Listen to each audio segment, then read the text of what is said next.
Ustadz, apakah laknat tersebut terus menerus? Ya, para ulama mengatakan jika seandainya sang suami tersebut ya berhenti marahnya di tengah malam misalnya, kasihan dia lihat istrinya.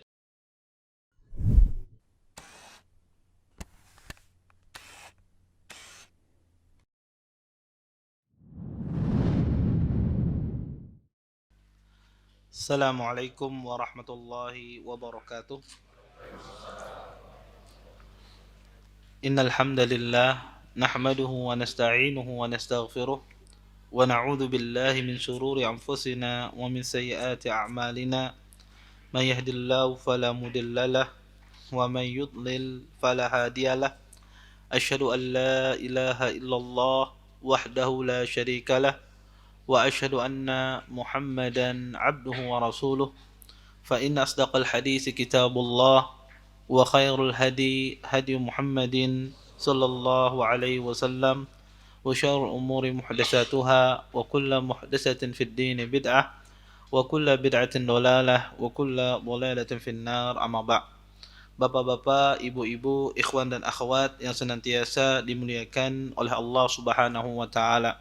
Alhamdulillah pada malam hari ini kita dapat berjumpa kembali di salah satu tempat yang sangat mulia ini. Mudah-mudahan pertemuan kita pada malam hari ini mendatangkan berkah di sisi Allah Subhanahu wa taala dan kita bisa mengambil manfaat dari apa yang akan disampaikan nantinya. Bapak-bapak, ibu-ibu, kita lanjutkan kajian kita tentang syarah kitab Bulughul Maram dari kitab Fiqhul Usrah, fikih tentang keluarga. Kita masuk pada hadis Jabir, wa an Jabir ibn Abdullah radhiyallahu anhuma qala kanat al-yahud taqul idza ata ar-rajul imra'atahu min duburiha fi qubuliha kana al-waladu ahwal. فنزلت نساؤكم حرث لكم فأتوا حرثكم أن شئتم متفق عليه واللفظ لمسلم. Dari Jabir ibn Abdullah radhiyallahu anhuma beliau berkata, sesungguhnya orang-orang Yahudi dahulu mereka berkata, jika seandainya seorang suami mendatangi istrinya dari arah belakangnya tapi di kemaluannya, maka anak yang lahir anaknya juling. Kemudian turunlah ayat nisaukum harsul lakum fa'tu harthakum anna syi'tum.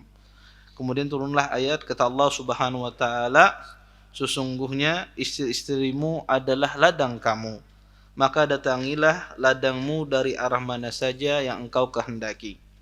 Hadis ini dikeluarkan oleh Imam Bukhari dan Imam Muslim dan lafaznya adalah lafaz Imam Muslim.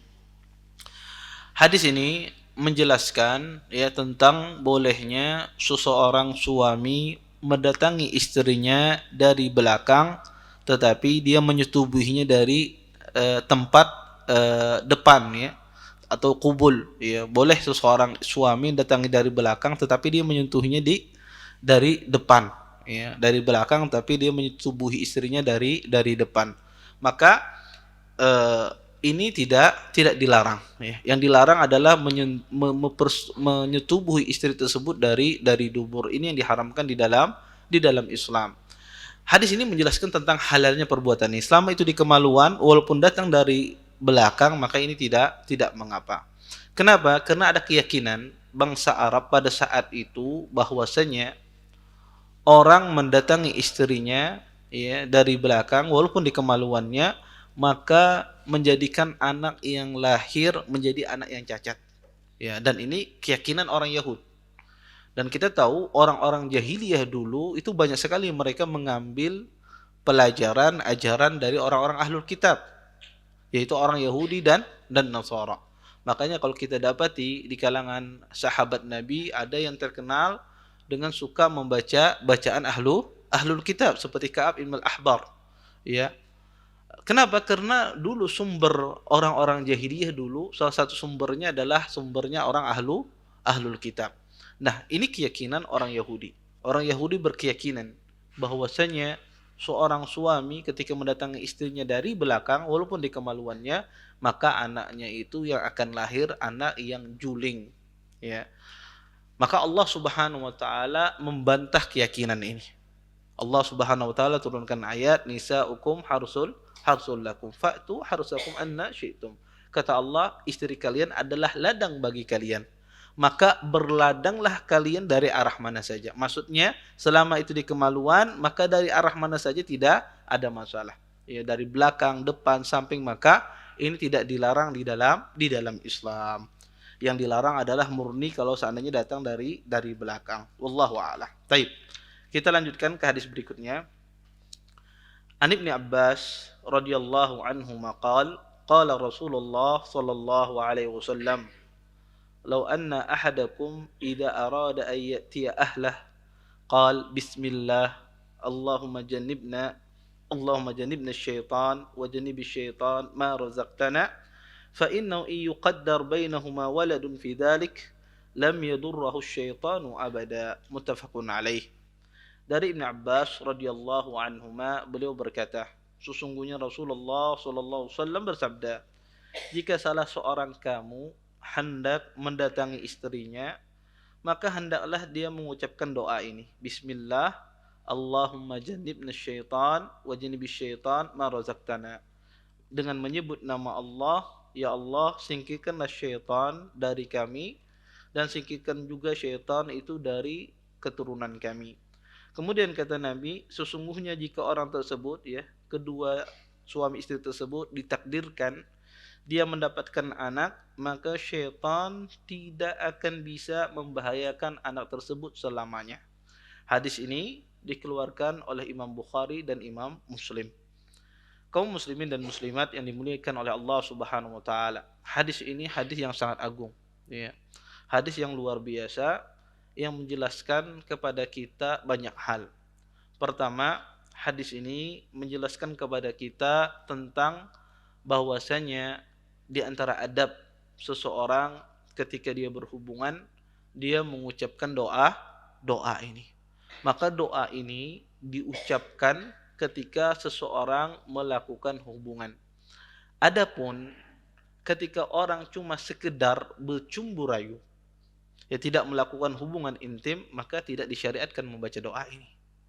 Tetapi doa ini berlaku ketika seorang melakukan hubungan layaknya suami istri. Maka ini dibaca. Siapa yang membaca doa ini? Yang membaca doa ini adalah kedua-duanya. Baik itu suami ataukah istri. Maka kedua-duanya membaca doa ini. Jika seandainya istrinya lupa, diingatkan oleh suaminya. Jika suaminya lupa, diingatkan oleh istrinya. Taib. Kalau seandainya Ustadz, ya, kapan doa ini dibaca? Ketika sebelum dia melakukan hubungan. Ketika seorang lupa membaca doa ini, ya, apa yang harus dia lakukan? Ketika dia masih berada dalam hubungan badan, maka tidak mengapa dia baca doa tersebut, ya. Tetapi jika seandainya sudah selesai, ya, hubungan tersebut, maka tentu saja di sini dia kehilangan keutamaan. Taib. Doa ini, ya, dijadikan, ya, diartikan oleh ahlul ilm, ya, bahwasanya barang siapa yang membaca doa ini, ya, kata Nabi SAW, anaknya tidak mendapatkan mudarat. Anaknya tidak mendapatkan mudarat. Para ulama berselisih tentang makna ad-darar, makna mudarat di dalam hadis ini. Bahwasanya anaknya syaitan tidak bisa membahayakan anak itu selama-lamanya. Terjadi khilaf yang panjang di kalangan para ulama tentang makna bahwa syaitan tidak bisa membahayakan. Sebagian ahlul ilm menafsirkan bahwasanya anak itu jika dia lahir dan orang tua tersebut membaca doa ini, maka syaitan itu tidak bisa menusuknya ketika lahir. Maksudnya apa? Kata Nabi SAW, bayi yang lahir itu menangis. Ya, bayi yang baru lahir itu menangis, ya. Hampir tidak ada bayi lahir yang ketawa, pasti menangis. Kata Nabi, sebab dia menangis itu apa? Karena syaitan menusuknya. Ya, syaitan ditusuk oleh syaitan. Ya, ini menunjukkan permusuhan syaitan kepada Bani Adam. Anak yang kecil tidak tahu menahu saja diganggu oleh syaitan. Kata para ulama bahwasanya barang siapa, ya, yang membaca doa ini ketika itu anaknya lahir tidak ditusuk oleh setan. Maka kata mereka, ya otomatis mengatakan anaknya tidak menangis ketika lahir. Walaupun ini ada kita dapati sebagian bayi tidak langsung menangis ketika lahir. Tetapi pendapat ini pendapat yang lemah, ya pendapat yang lemah. Kemudian yang kedua, sebagian ulama menafsirkan syaitan tidak membahayakan badannya. Badannya tidak bisa syaitan membahayakannya. Artinya anak tersebut keluar tidak cacat. Karena bisa jadi anak tersebut cacat akibat oleh syaitan. Ya. Sebagian ulama menafsirkan dengan penafsiran demikian. Sebagian ahlul ilm mengatakan bahwasanya dia terjaga dari gangguan syaitan. Syaitan tidak bisa mengganggunya. Kita tahu bahwasanya syaitan itu kesehari-hariannya bersama anak Adam. Kata Nabi SAW bahkan ya berjalan ya di darah kita. Ya, karena syaitan itu terus ya mengganggu manusia. Kata Nabi SAW, kata para ulama, makna lam yadurru syaitan, syaitan itu tidak bisa mengganggu dia. Ya, dia tidak bisa diganggu oleh syaitan. Tetapi ini penafsiran juga penafsiran yang kurang tepat. Kenapa penafsiran ini kurang tepat? Karena kita menjadikan orang itu maksum. Dan ini tidak ada manusia yang maksum terhindar dari dosa. Semua kita pasti berdosa. Kalau kita menafsirkan penafsiran demikian, kita mengatakan setiap orang membaca doa ini dia memiliki anaknya maksum dari dosa, terhindar dari dosa. Ini tidak ada. Ya. Oleh karena itu, penafsiran yang paling kuat wallahu a'lam dalam masalah ini bahwasanya syaitan itu tidak bisa menguasainya. Ya, syaitan itu tidak bisa menguasainya sehingga anak tersebut ya doa ini ketika dibaca seseorang dikeruni anak, maka anak tersebut ketika terlahir insya Allah syaitan tidak bisa menguasainya sehingga mengeluarkan dia dari Islam. Ya. Maka anak tersebut tidak dikuasai oleh syaitan. Dan inilah insya Allah penafsiran yang paling kuat dan bisa mencakup ya. Doror di sini ada juga bisa mencakup Allah jaga dia dari doror syaitan yang bersifat fisiknya. Ya, bisa bermakna, tapi makna asalnya adalah syaitan tidak bisa menguasainya dan rahmat Allah luas. Ya, bisa jadi Allah juga jaga anak tersebut dari apa? Dari gangguan syaitan berbentuk fisik anak tersebut. Kemudian, apakah orang yang membaca doa ini, ya, atau orang yang lupa membaca doa ini, anaknya tidak akan terjaga. Contoh misalnya seseorang berhubungan intim, kemudian dia lupa membaca doa ini. Ya Allah Ustaz, saya baru keingatan. Ya sudah selesai, saya lupa baca doa ini. Apa yang harus saya lakukan? Ya dan itu wajar ya, kadang-kadang orang sering lupa ya. Kadang-kadang dia hawa nafsunya tinggi, kemudian dia lupa membaca doa ini. Terus apa yang harus dia lakukan? Apakah nanti anak saya akan dikuasai oleh syaitan? Ataukah tidak? Maka kata para ulama, jika seandainya dia terlepas atau lupa membaca doa ini, tentu dia kehilangan kebaikan yang banyak. Terus bagaimana caranya agar kebaikan tersebut ya tidak terus hilang? Maka kata para ulama ya dengan cara apa? Orang tuanya pertama menjaga ketakwaannya. Ya menjaga ketakwaan mereka. Ya karena dengan orang tua itu bertakwa, maka Allah Subhanahu wa taala ya akan menjaga anak tersebut ya dijaga oleh Allah Subhanahu wa taala. Yang kedua kata para ulama, bisa dengan seorang orang tua dengan cara dia mengakikahi. Ya diakikahi anak tersebut ya. Kata Nabi sallallahu alaihi wasallam, kullu ghulamin murtahanun biaqiqatihi. Setiap anak laki-laki itu ya tergadaikan dengan akikahnya ya. Maka ketika dia akikahi ya maka ini adalah salah satu bentuk dihilangkan, dan ini sebagian penafsiran para ulama, dihilangkan sifat-sifat jelek pada anak tersebut ketika dia diakikahi. Ini salah satu penafsiran dari para ulama, makna bahwasanya anak itu tergadaikan dengan akikahnya. Maka kata para ulama, dengan seorang orang tua melakukan ketakwaan, mengakikahi anaknya, kemudian dia sering memberikan nasihat, melaksanakan ketaatan kepada Allah, maka insya Allah juga anak tersebut akan dijaga oleh Allah Subhanahu wa taala. Bukan berarti di sini bahwasanya jika kita membaca doa ini kita terserah sebagai orang tua hendak bermaksiatkah karena sudah dijamin ini dijaga, tidak juga demikian. Ya. Tetap kita selalu berusaha ya. Karena ini kaidah yang sangat penting dan ini orang banyak salah paham. Di dalam Islam itu ketika ada fadilah, orang mendapatkan fadilah ini harus dia menghindari mawani, penghalang mendapatkan fadilah. Jadi ketika Allah menetapkan sesuatu fadilah, bukan berarti kita kerjakan kemudian kita langsung dapat fadilah. Kita dapat fadilah tersebut sampai kita meninggalkan apa yang menyebabkan kita terhalang dari fadilah ini. Contoh misalnya, disebutkan dalam sebuah hadis, kata Nabi SAW, orang mati pada malam Jumat atau hari Jumat, maka dia tanda husnul khatimah. Dia terhindar dari fitnah kubur.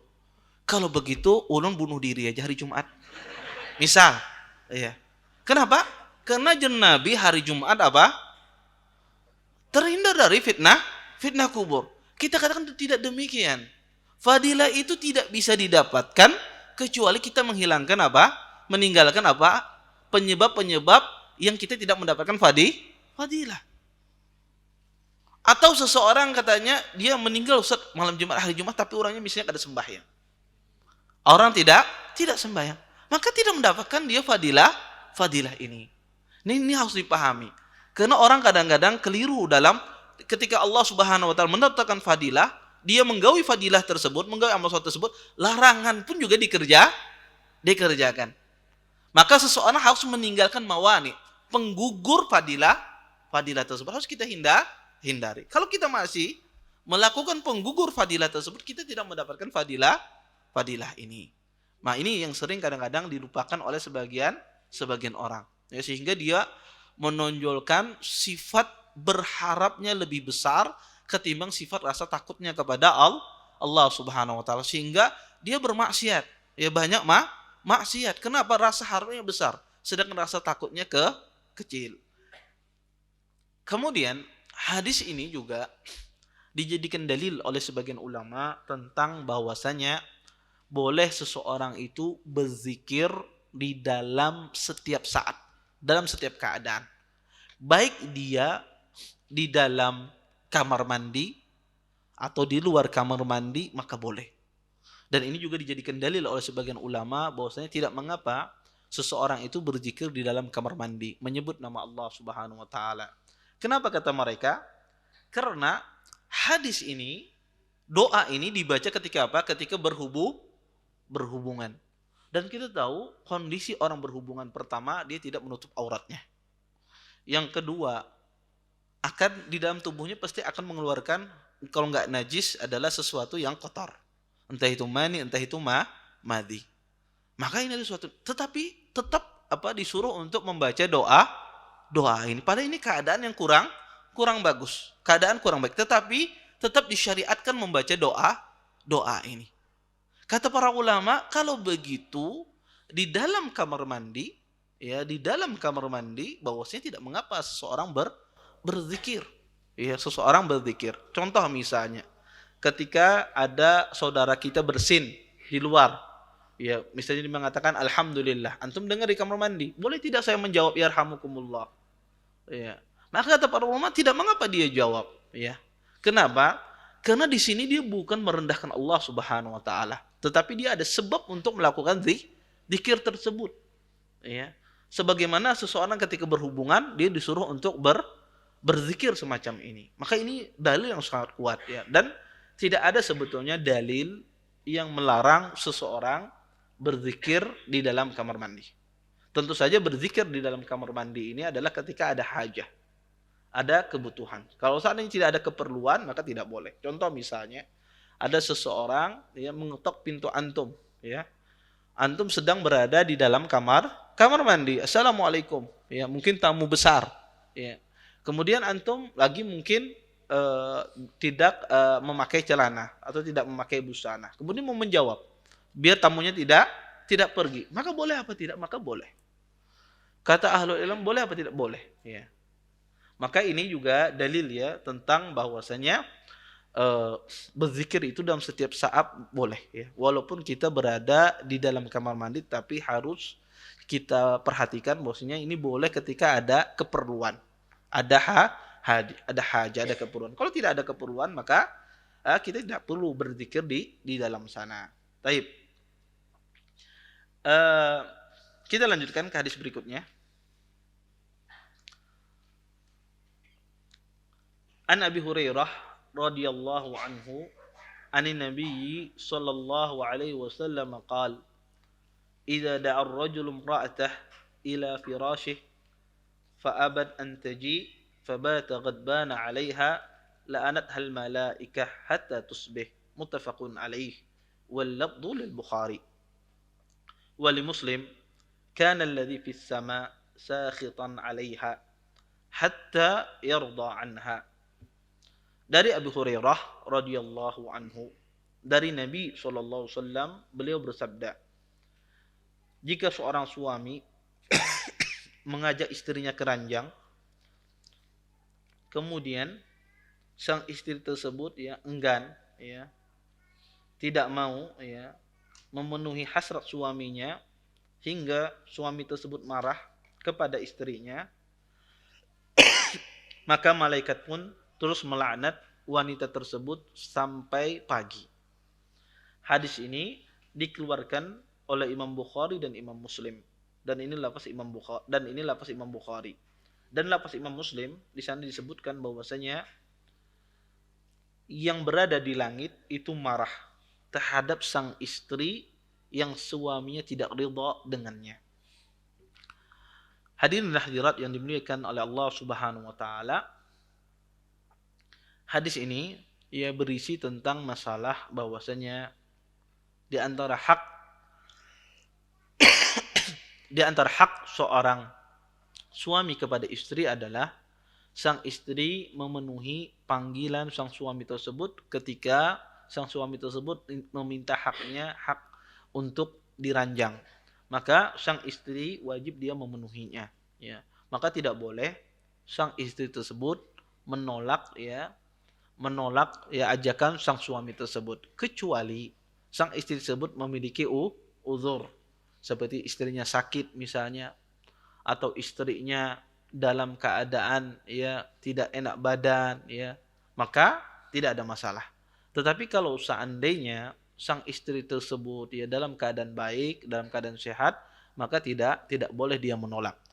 Terus bagaimana Ustadz kalau saya dalam keadaan haid, saya dalam keadaan nifas, sang suami saya mengajak saya hal demikian, maka juga harus melayani, tetapi tidak boleh berhubungan. Lakukan apa saja, bercumbu rayu, tetapi tidak boleh ya bersetubuh, itu saja. Adapun ya dia menyentuh apa saja boleh sang suami tersebut. Dan sang istri di sini harus dia melayani suaminya walaupun dia dalam keadaan haid. Dia waktu haid itu dilarang adalah cuma berhubungan intim. Ya, adapun yang lainnya tidak masalah, ya. Kemudian di dalam hadis ini juga ini menunjukkan bahwasanya dosa besar seorang istri menolak panggilan atau ajakan sang suami. Dari mana kita tahu dosa besar? Karena para malaikat melaknat. Segala sesuatu yang dilaknat oleh para malaikat atau sesuatu dosa yang ada laknatnya, maka itu dosa besar.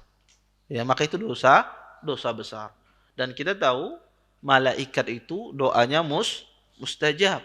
Dan arti dilaknat itu adalah orang tersebut dijauhkan dari rahmat Allah Subhanahu wa taala. Kemudian, Ustadz, ini berlaku sampai kapan? Ya.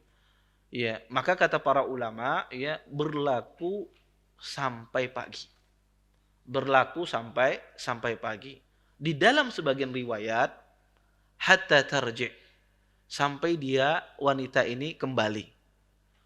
Dalam sebagian riwayat hatta yarda, sampai suaminya ridha.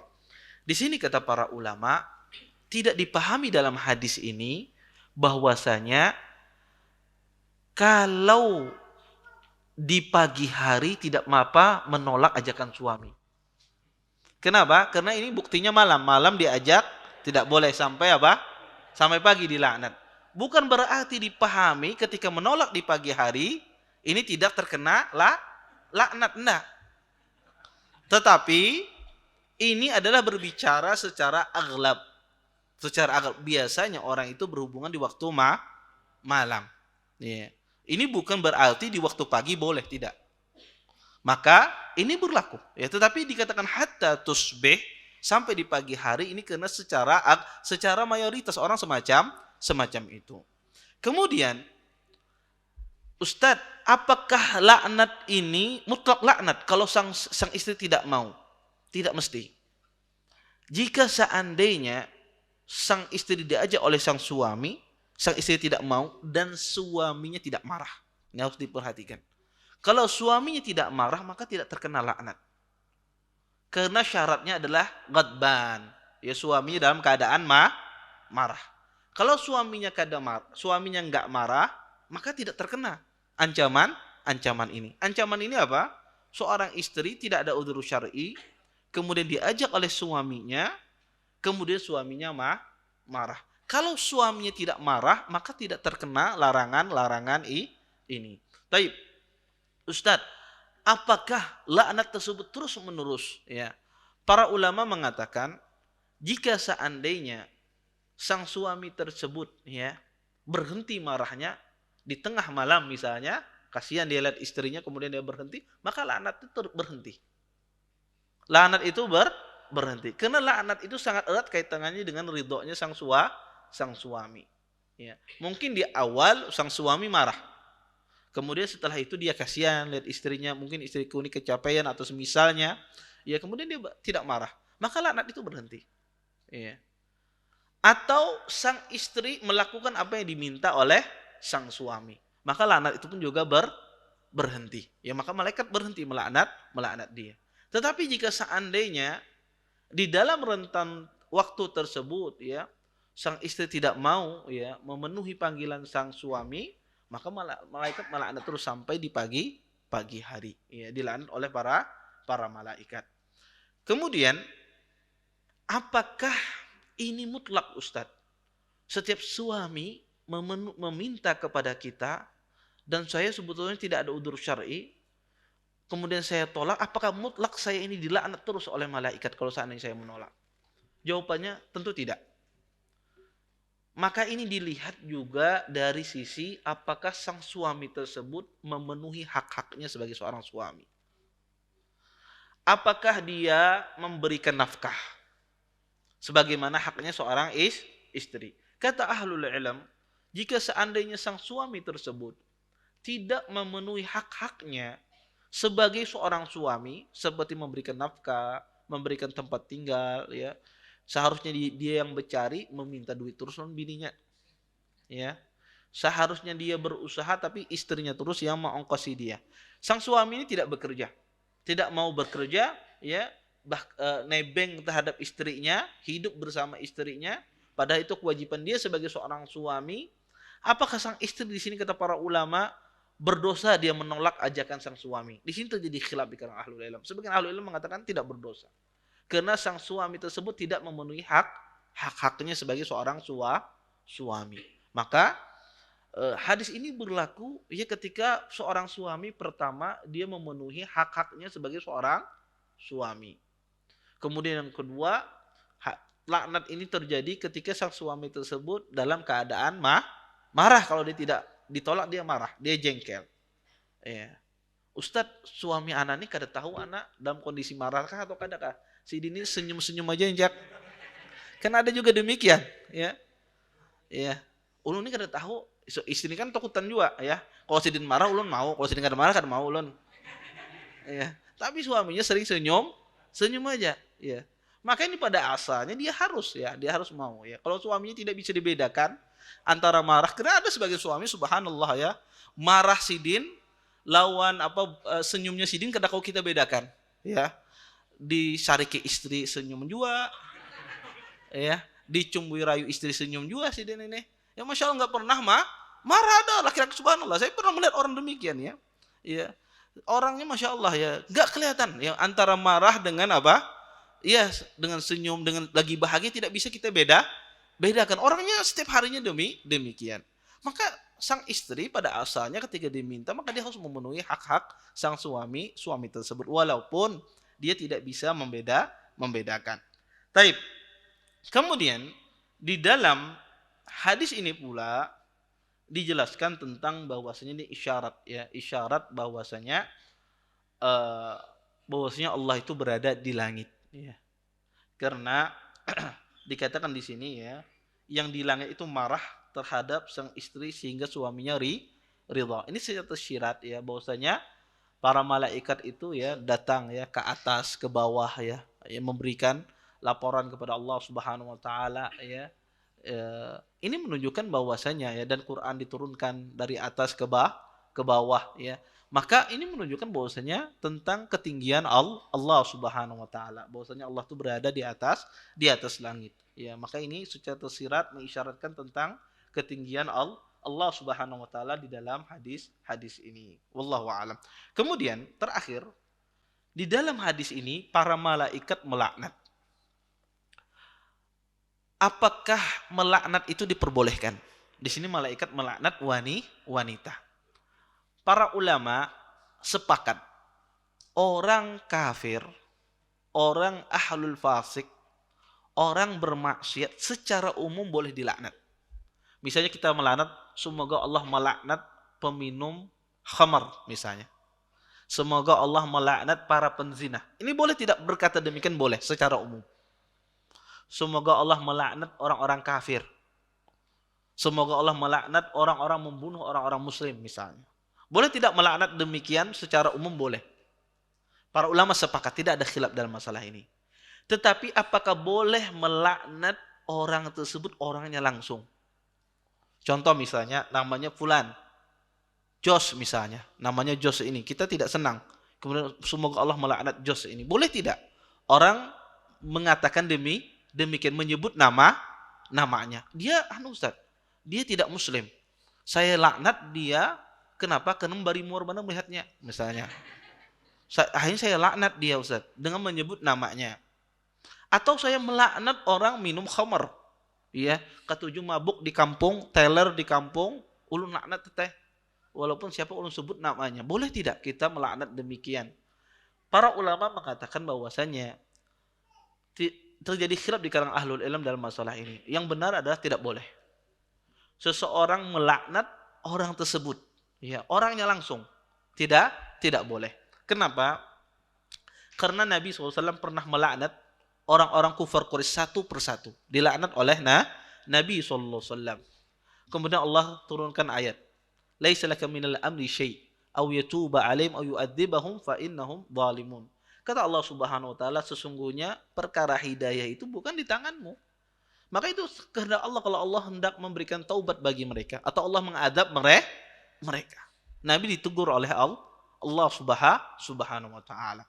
Makanya ketika Nabi sallam ya, ketika menyebutkan di dalam doa beliau melaknat satu persatu, Allah turunkan ayat-ayat tersebut. Berdasarkan dalil ini, sebagian ahlul ilm melihat bahwasanya tidak boleh kita melaknat entah itu orang fasik, namanya langsung disebut. Ya. Ini semoga Allah melaknat Ikam misalnya. Ya. Maka ini tidak boleh. Tetapi kalau kita melaknat sifat perbuatannya secara umum, semoga Allah melaknat orang-orang minum khamar, ini boleh. Semoga Allah melaknat para penzina, ini boleh. Ya. Tetapi kalau orangnya langsung, ini tidak boleh. Ya, ini tidak boleh. Dan juga tidak boleh pula kita mengatakan misalnya ada orang kafir, ya, ada orang kafir meninggal, kemudian kita perhatikan ini orang ini di neraka misalnya. Maka ini juga tidak benar. Tetapi kita boleh mensifati orang kafir itu tempatnya di neraka. Tetapi kalau menentukan perorangan, ini tidak boleh, kecuali orang-orang tersebut sudah ditentukan di dalam Al-Quran atau di dalam hadis adalah ahlu neraka. Seperti Abu Lahab, seperti Fir'aun, seperti Abu Jahal. Ini adalah penghuni neraka. Maka tidak mengapa kita katakan mereka adalah ahli neraka. Karena Al-Quran yang mentansis atau hadis-hadis Nabi SAW. Adapun perorangan kita tidak bisa memastikan. Ya mungkin zahir di depan mata kita dia mati dalam keadaan kufur, tapi kita tidak tahu. Ya, bisa dia mati dalam keadaan beriman, kita tidak tahu. Ya. Maka kata para ulama, tidak boleh juga seseorang memastikan perorangan. Sebagaimana tidak boleh melaknat perorangan. Ya. Maka di dalam hadis ini, apakah kata mereka, sebagian ahlu ilmu mengatakan, di dalam hadis ini malaikat melaknat wanita itu secara khusus. Ya. Kata para ulama ini tidak bisa dikiaskan masalah ini, ya. Karena ini ada dalil khusus dalam masalah ini dan ini masalah yang berbeda sehingga tidak bisa dikiaskan dalam masalah ini. Wallahu a'lam. Taib. Kita lanjutkan ke hadis berikutnya. Wa an Ibnu Umar radhiyallahu anhuma anna Nabiyya sallallahu alaihi wasallam la'ana al-wasilah wal mustawsilah wal washimah wal mustawshimah muttafaqun alaih. Dari Ibnu Umar radhiyallahu anhuma, sesungguhnya Nabi sallallahu alaihi wasallam beliau melaknat wanita yang menyambung rambutnya, dan Nabi juga melaknat wanita yang meminta disambung rambutnya. Begitu juga Nabi SAW melaknat wanita yang mentato tubuhnya dan wanita yang minta supaya ditato. Hadis ini dikeluarkan oleh Imam Bukhari dan Imam Muslim. Kaum muslimin dan muslimat, ikhwan dan akhwat yang dimuliakan oleh Allah Subhanahu wa taala, hadis ini juga berisi tentang masalah, ya, larangan seorang wanita untuk meminta disambungkan rambutnya atau wanita yang menyambung rambutnya. Maksudnya apa, Ustaz, menyambung rambut, ya? Menyambung rambut itu sifatnya umum. Bisa dia menyambung rambut, ya, rambutnya pendek, kemudian dia sambung dengan rambut yang lain. Atau dia pakai wig zaman sekarang. Ya, dia pakai wig, ya, biar pengen jadi Barbie, pakai rambut palsu, ya. Maka ini juga termasuk dari kata wasilah dan mustausilah. Atau seseorang menyambung, ya, dengan rambutnya sendiri juga itu termasuk. Ya, ini tidak boleh. Seseorang juga menyambung, dia bisi rambut, ya, dipotong, kemudian disambung lagi oleh siden, misalnya. Boleh tidak? Tidak boleh. Ya, maka ini termasuk di dalamnya. Maka tidak boleh menyambung rambut dengan rambut orang, atau memakai wig, atau menyambung rambut dengan rambut sendiri. Taib, Ustaz. Kalau seandainya disambung lawan serbet misalnya, atau seperti pakaian wanita zaman dahulu. Ya, orang-orang zaman dahulu, ya, kadang-kadang mereka ikat, ya, rambut mereka itu dengan serbet, dengan kain, ya, dengan semisalnya. Apakah itu dikatakan, ya, menyambung rambutnya, ya, ketika dia di rumahnya, ya? Tentu saja ini kita berbicara di rumah. Tentu wanita ketika keluar rumah harus berhijab. Tetapi ketika dalam rumahnya misalnya, kemudian dia sambung, ya, dengan kain atau dengan kain tali sutra dan semisalnya, apakah itu juga termasuk bagian dia menyambung rambut? Maka yang benar ini tidak. Ini tidak termasuk orang yang menyambung rambut, ya. Karena hadis ini berlaku bagi orang yang menyambung rambut dengan rambut atau dengan rambut palsu. Adapun semacam itu tidak termasuk dari hal yang diharamkan. Kemudian, apakah juga termasuk dalam kata menyambung rambut itu orang memasang alis palsu atau bulu mata palsu, afwan. Alis palsu ada bulu mata palsu. Bulu mata palsu. Ya, biasanya kadang-kadang mau pergi ke kondangan atau mau pernikahan biasanya, ya, wanita dipasangi bulu mata palsu. Apakah itu bagian dari dari bagian sambung menyambung? Maka pendapat yang paling rajih di kalangan para ulama dalam hal ini juga termasuk, ya, termasuk dari hadis al-wasilah wal mustausilah, orang menyambung rambutnya, ya. Maka sebagian ahlul ilm, kalau tidak ini haram kata para ulama, setidak-tidaknya, ini pendapat yang paling rendah, setidak-tidaknya ini sesuatu yang makruh, ya, setidak-tidaknya, ya, walaupun sebagian ahlul ilm menegaskan ini ada sesuatu yang haram, karena bagian termasuk dari sambung menyambung. Dan kenapa ini diharamkan, ya? Dan ini kaidah, ya, di dalam masalah ini khususnya wanita, dalam masalah kecantikan bagi wanita itu diperbolehkan. Wanita memperhias dirinya semau dia hias dengan apapun diperbolehkan, tapi dengan satu syarat. Selama itu tidak mengubah ciptaan Allah. Itu saja. Dia mau tersumbalit ke menghias dirinya, tidak ada masalah. Selama tidak mengubah ciptaan Allah Subhanahu wa taala. Kenapa wasilah mustausilah menyambung dan ini dilarang? Karena ini mengubah ciptaan Allah Subhanahu wa taala. Kenapa orang melarap alis atau memasang bulu mata palsu itu dilarang? Karena ini mengubah ciptaan Allah Subhanahu wa taala. Kalau pakai make up Bang Ustaz, dia kan merubah ciptaan Allah juga. Yang asalnya kada bungas jadi bungas. Yang asalnya kada bagus jadi bagus. Jadi bukan mengubah ciptaan Allah, tapi ini mempercantik di diri. Ya, dia tidak tetap wajahnya semacam itu. Ya, cuma dia memperhias. Maka ini tidak mengubah ciptaan Allah Subhanahu wa taala. Taib, apakah ini termasuk juga orang yang menaruh lensa di dalam bola matanya? Ya. Ulun ni setai handak pang mata biru misalnya. Tapi qadarullah ya ini pang matanya hitam. Sedikit kita teruskan ya.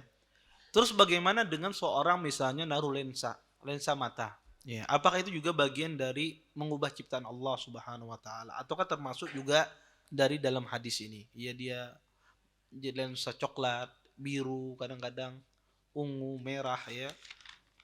Terus apakah itu bagian dari mengubah ciptaan Allah Subhanahu wa taala? Maka para ulama mengatakan tidak. Itu tidak termasuk dari mengubah ciptaan Allah Subhanahu wa taala. Maka tidak mengapa seseorang menaruh lensa di matanya, ya. Maka tidak ada masalah, ya. Baik itu kaum wanita ataukah kaum perempuan, ya. Sama seperti seorang bercelak, ya. Maka wanita atau pria, ya. Silahkan ya. Biasanya yang naruh lensa itu wanita, ya. Kalau bapak-bapak jarang, ya. Naruh hijau aja biar kelihatan. Taib.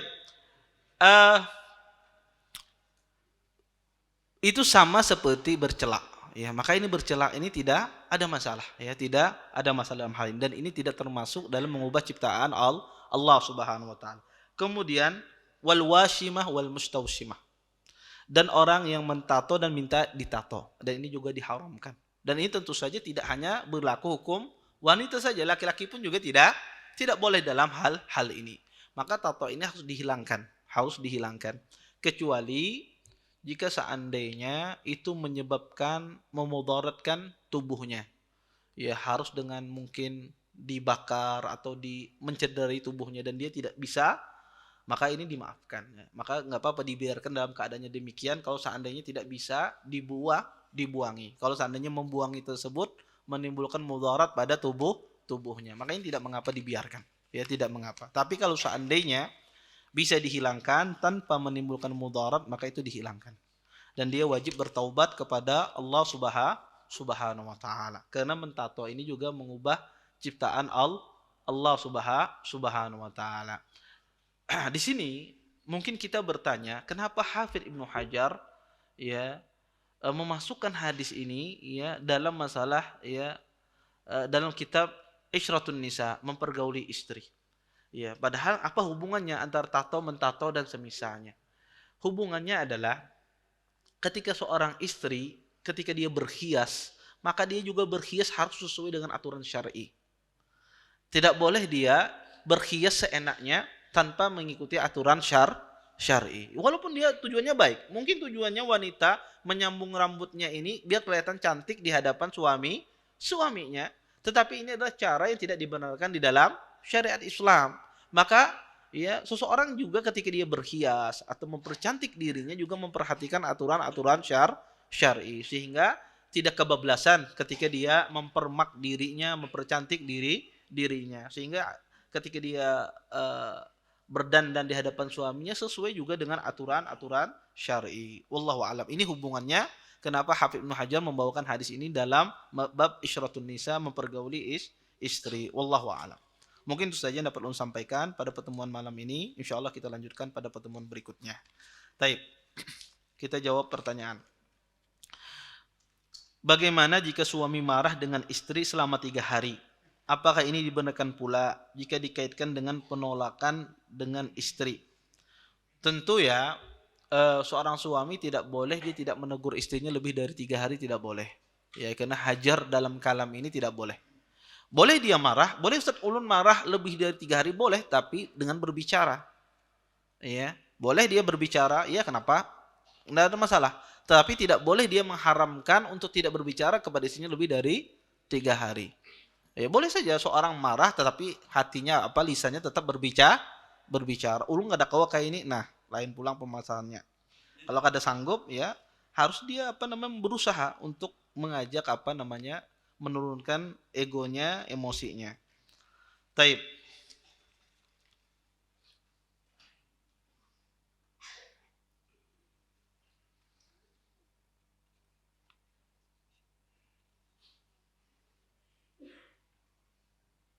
Bismillah, afwan Ustadz di luar tema. Berapa kali ana dan keluarga diundang walimatul urus di ruangan VIP. Ketika mengucapkan selamat, kami langsung diarahkan tidak ikut antrian orang banyak. Apakah kami termasuk zalim kepada mereka Ustadz? Ya tidak. Ini kalau seandainya yang punya acara mengkhususkan antum, ini tidak ada masalah. Ya. Mengkhususkan antum, mendahulukan antum, karena mungkin antum tokoh atau orang yang dihormati, ya, atau kerabat dekat, atau orang berjasa, maka tidak termasuk perbuatan zalim. Kalau seandainya yang punya acara yang mempersilahkan. Tapi kalau yang punya acara tidak menyilahkan, itu namanya menselak orang itu, ya, memotong barisan orang. Maka ini berbuat zalim. Kalau pembawa yang punya acara tidak mempersilahkan. Tapi kalau ini yang langsung yang membawa acara, yang punya acara mempersilahkan, maka insya Allah tidak mengapa. Wallahu a'lam.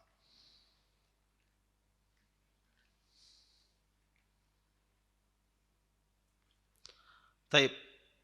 Pernah berapa kali saya dengar di kajian ustadz-ustadz kita mengatakan laknatullah alaih kepada kaum Syiah.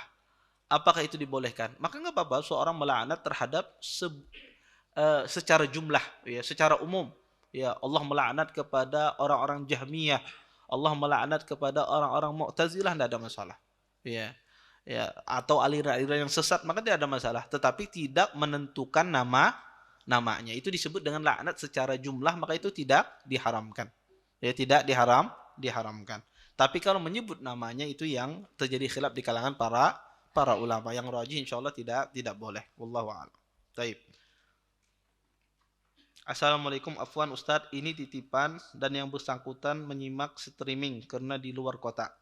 Kakak kami seorang perempuan PNS, punya suami tapi suaminya ini nggak pernah memberi nafkah, malah minta terus. Andaikan dia kerja untuk dirinya sendiri dan selalu ngomong sepi kerjaan dan dia selingkuh Ustadz. Hari cuma bertengkar dan kakak sudah pernah minta cerai, tapi suami tidak mau menceraikan dan mengancam seandainya digugat juga dia tidak mau tanda tangan. Bahkan sekarang orangnya tidak pulang sudah ada 1 bulan. Tolong Ustadz minta solusi dan pencerahannya, jazakumullahu khairan. Taib. Pertama ya, seorang istri itu apakah dia boleh meminta cerai? Boleh.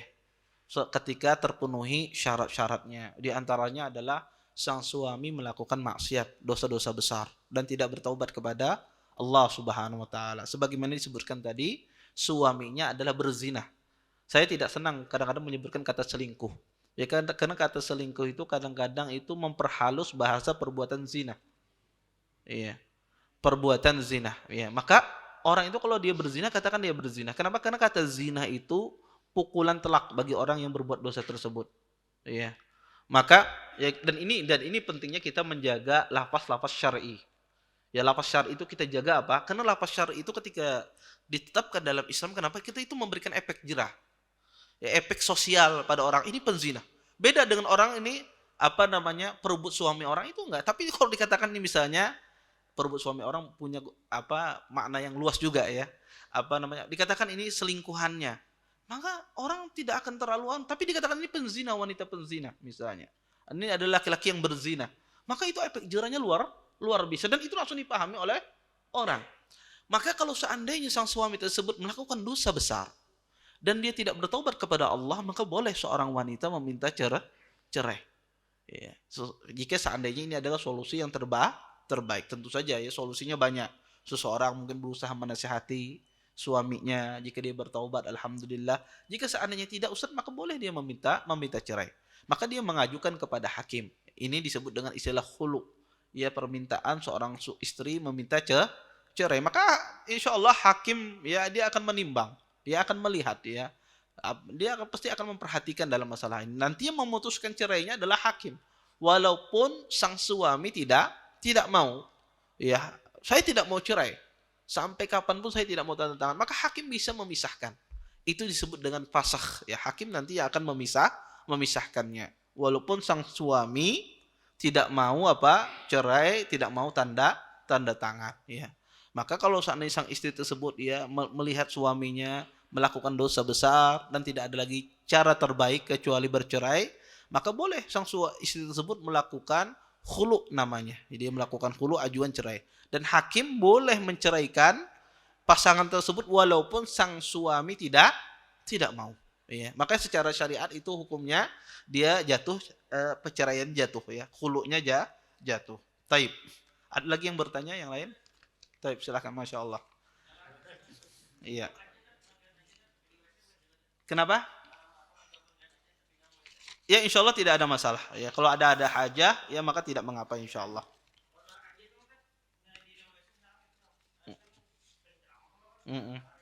Nah ini keterlaluan dengan kajian di WC. Ya, kayak kededal lagi. Ya. Taib. Makanya pertama di WC itu jangan lama-lama. Itu pertama. Ya, artinya hilang kajian setumat 5 menit, 7 menit kan ada masalah ya, macam. Tetapi yang masalahnya itu mendengar kajian di WC itu membuat orang lama-lama dalam WC ya. Yang asalnya hajatnya cuma 5 menit bertambah ya. Pertama itu ya. Tapi kalau ditanya, saya dengar kajian langsung Ustaz di WC, apakah itu haram? Ini tidak haram. Ya. Pertama ya itu bukan bagian dari zikir ya, bukan bagian maksudnya orang berzikir kecuali dia menyebut ayat-ayat suci Al-Qur'an. Tapi itu tidak layak. Tidak layak kita dengarkan di WC, khusus ya membawa ceramah ustadz sambil mendengarkan ya. Maka ini tidak layak. Kenapa? Pertama itu bukan tempat menuntut ilmu, tempat menuntut ilmu. Kemudian maka itu di antara kita adab juga, adab dalam menuntut ilmu. Kemudian yang kedua, kita tidak disuruh berlama-lamaan di dalam WC semacam itu. Tapi kalau seandainya barung mendengar ceramahnya di luar misalnya di masjid kita mendengar, boleh kada Ustaz? Boleh saja, tidak ada masalah. Kiapa hendak kada mendengar? Suaranya langsung masuk, ya. Maka enggak masalah mendengar, tapi kita untuk berlama-lamaan ini dimakruhkan kita berada dalam WC. Wallahu a'lam. Taib. Ada lagi yang lain? Silakan kalau ada. Ya.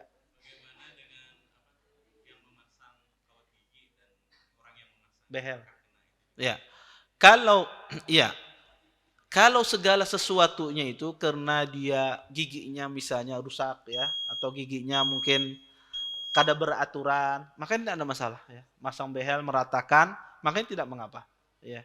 Karena ini bagian dari tajmil dan bukan mengubah ciptaan Allah Subhanahu wa taala. Maka misalnya dia giginya tidak beraturan ya, atau salah satu giginya mungkin tumbuhnya tidak turun ke bawah dan banyak ya. Maka ini tidak masalah dan ini tidak termasuk dari yang dilaknat ya. Wallahu a'lam. Taib, adakah lagi sebutin? Ya, silakan.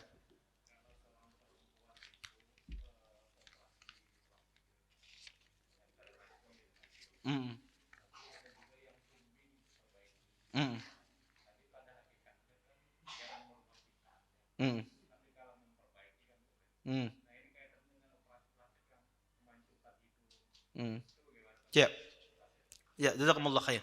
Pertama, ada dua keadaan. Ada seseorang merubah ciptaan, ada orang menghilangkan aib, menghilangkan cacat. Kalau menghilangkan cacat, ini tidak termasuk merubah ciptaan Allah. Contoh misalnya tadi orangnya sumbing, kemudian dioperasi, hilang. Atau orangnya misalnya ada sesuatu di wajahnya misalnya, dioperasi ada aib. Maka ini bukan mengubah ciptaan Allah. Karena ini dalam rangka menghilangkan aib. Adapun yang orang operasi plastik sedangkan dia tidak ada cacat. Tidak ada cacat. Kemudian dia hidungnya pesek dimancungkan. Ya. Kulitnya putih dihitamkan. Misal. Iya.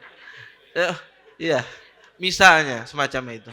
Nah ini ya seseorang ya mengubah ciptaan semacam ini ya, hidungnya diubah, matanya diubah, jidatnya diubah, apa macam, maka ini mengubah ciptaan Allah Subhanahu wa taala. Ya, ini yang dilarang. Kecuali dia tadi memiliki aib.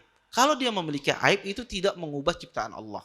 Tapi kalau dia tidak memiliki aib kemudian dia dia operasi ya, operasi plastik dan semisalnya, biar tambah mancung tadi disebutkan, biar mungkin bibirnya tambah tipis dan semisalnya, maka ini tidak boleh ya. Ini termasuk dalam mengubah ciptaan Allah Subhanahu wa taala dan ini diharamkan. Maka kaidah ya bagi kaum wanita cuma satu saja, boleh dia berhias apa saja selama tidak mengubah ciptaan Allah Subhanahu wa taala. Mungkin itu saja yang dapat saya sampaikan, mudah-mudahan bermanfaat.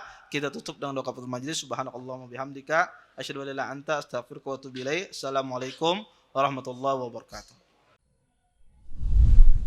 Terima kasih. Jazakumullah khairan wa barakallahu fikum. Video ini dibuat atas partisipasi dari donasi Anda. Semoga menjadi amal jariah bagi Anda semuanya.